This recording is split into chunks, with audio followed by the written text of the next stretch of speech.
Hey everyone, and welcome back to some more esports talk. My name is Hunter, and thank you so much for tuning in. Today we have a little bit of kind of confusing news, or at least a lot of people were confused by it, and that is Team Liquid coming out of nowhere with a weekend roster update and deciding to bench Alphari, which a lot of people just absolutely did not see coming. Hey everyone, I wanted to share some news that is going to be very surprising to hear.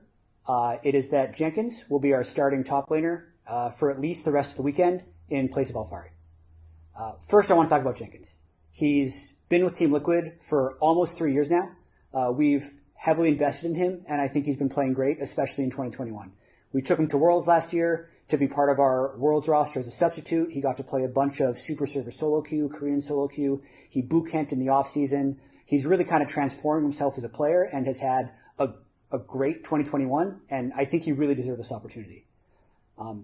As for the details that I'm sure a bunch of people are looking for, unfortunately, there's just a lot of context that is really hard to understand from the outside, and I think is unfortunately unfair to share publicly.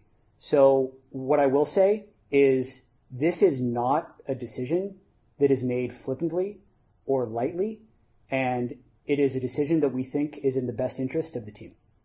So I hope everyone can respect the decision.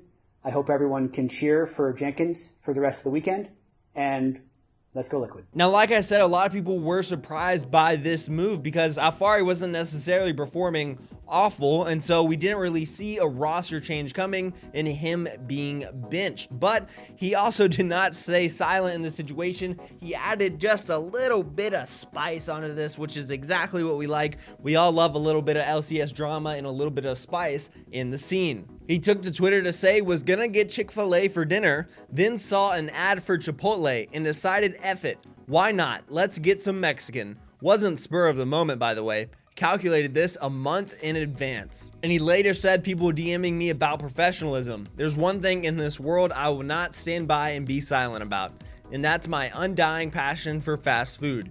If you don't like it, just don't read it. If you're confused as to why he is tweeting about fast food and talking about Chick-fil-A versus Chipotle and what he was deciding, well, that was a bit of a joke and kind of a troll towards what Team Liquid's coach said in an interview.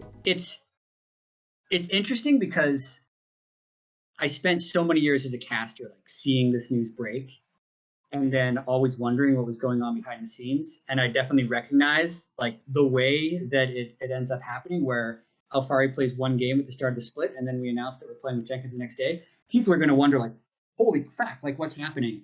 But like I said yesterday, we want to respect the privacy of what happens within a team. But I guess what I can share, which is going to be really minimal, is it's like it feels sudden, but it is not. It wasn't a spur of the moment decision. It was something that was made with a lot of care over basically the last month, and nothing crazy happened. Right? Okay. There's no like wild speculation, and I care a lot about Alfari. I care a lot about the team as well.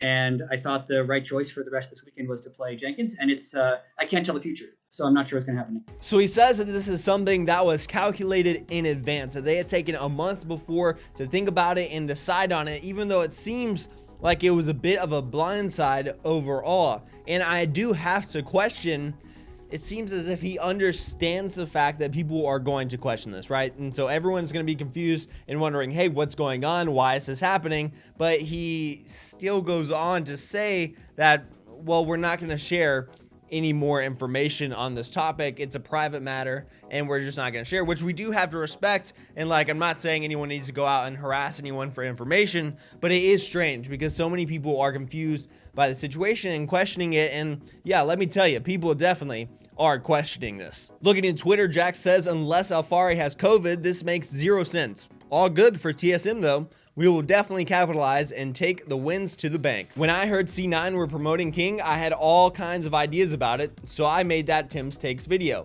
But I've got nothing about Team Liquid benching Alfari after game 1. If I had useful ideas or commentary, I'd share them, but I don't. All I've got is good luck, Jenkins. Very cool to see fresh NA talent such as Alfari get a whole segment from Riot in the LCS broadcast. Great step forward. Double Lift giving a lot of perspective to this entire situation that I really appreciate, saying that in the LCS spring split, Alfari was first in KDA, first in kills, first in CSM, first in damage percent, first in DPM, first in gold difference at 15 minutes, and first in CS at 15 minutes, and even first in solo kills. Isaac has a similar point of view, saying first team all-pro top laner, second in MVP voting. Alfari benched before week 1 even finishes in summer. Must be some serious internal issues to demand such swift action. Looking forward to seeing how Team Liquid does with Jenkins. So ultimately, we are still just left with a lot of questions about the situation, because it seems as if there wouldn't be a direct reason for Alfari to be benched. A lot of people have their theories on it, and seeing as Alfari doesn't seem to think that it was,